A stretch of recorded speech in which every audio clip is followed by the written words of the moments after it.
Here's a video of this pump. So just all of a sudden got cold in the house and this pump's not going. So what I did was tapped it a few times to see if it'd free up.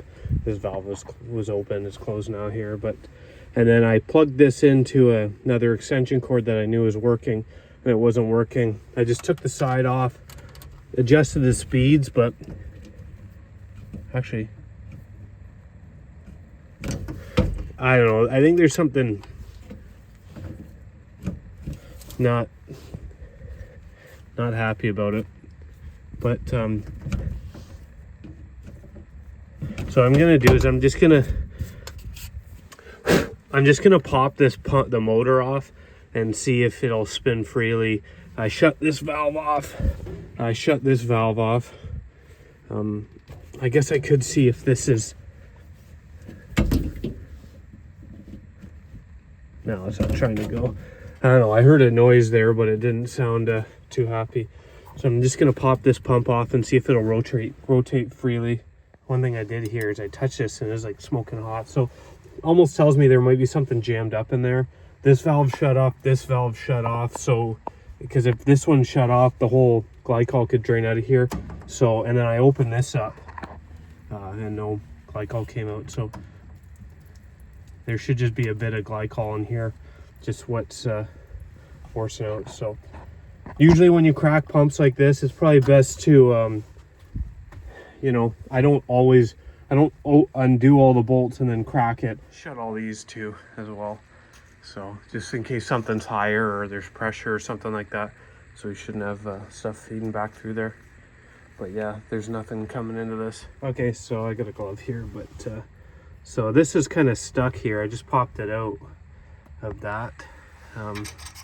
Seems it's not like there's something jammed in there. I'm gonna try to plug it in.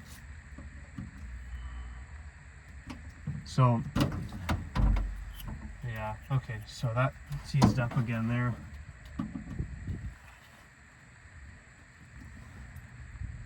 So what this is telling me, this pump's ready to go, even though it's moving now.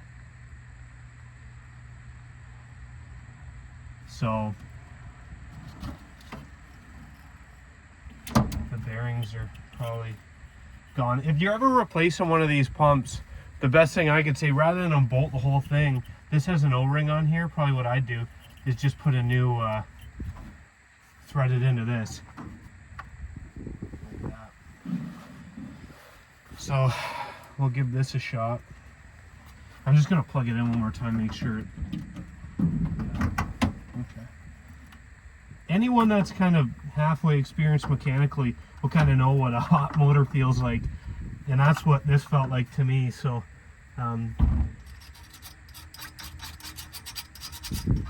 that's what kind of cued me to believe this was the issue.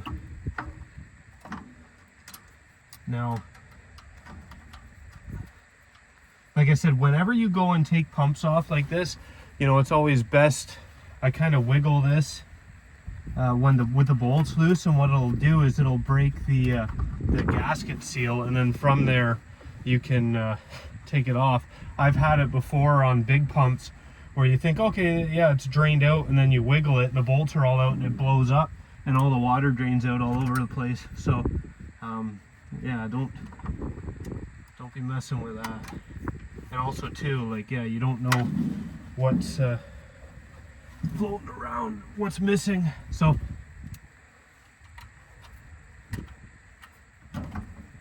yeah, that looks good. Okay, so I'm gonna turn that on, get the air out.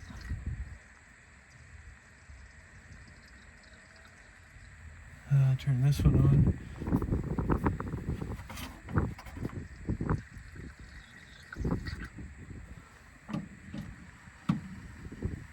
There we go.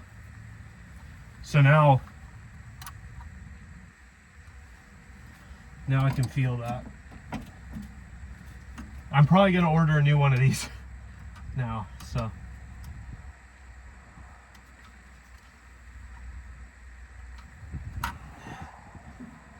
Pretty well lit.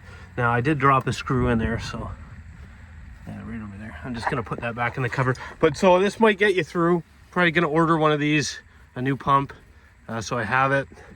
And if that happens again, I might change the pump. And then here we go. Let's turn all this stuff back on.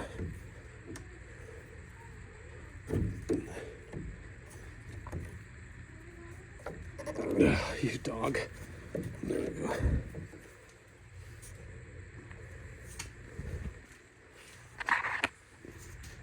There we go. Now it's hot. It's starting to get warm, pumping through there.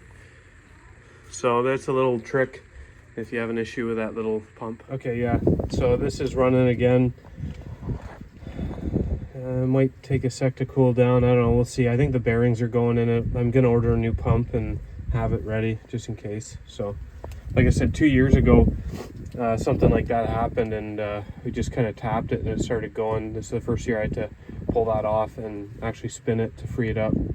But it was odd because it's been running, so I don't know why I do that.